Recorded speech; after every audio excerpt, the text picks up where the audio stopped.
Anak!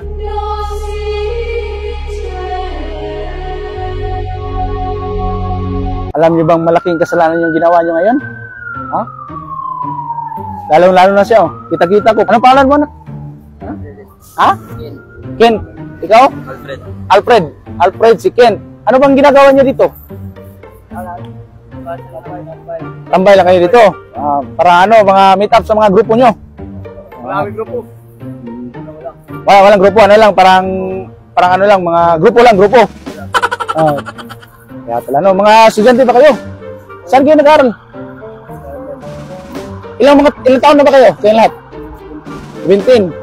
Ikaw kayo? 15. Oh, bata-bata nyo pa. Wala ba kayong mga mga girlfriend? Wala. Kang bata-bata nyo pa, pero may mga tentasyon pa rin tayo, di ba? Dapat natin yung pigilan, mga anak. Ang bata-bata nyo pa. Lalo na kayo, ito na, lalo na ito. Ito, kitang-kita kita, anak. Ken, no, di ba? Ken? Si Ken, ang bata-bata nyo pa. Saan kayo nag-aaral? Carmen, ang layo-layo nyo pa, di ba? Ang layo-layo nyo pa. O, di ba? Tumingin na naman kayo, mga anak.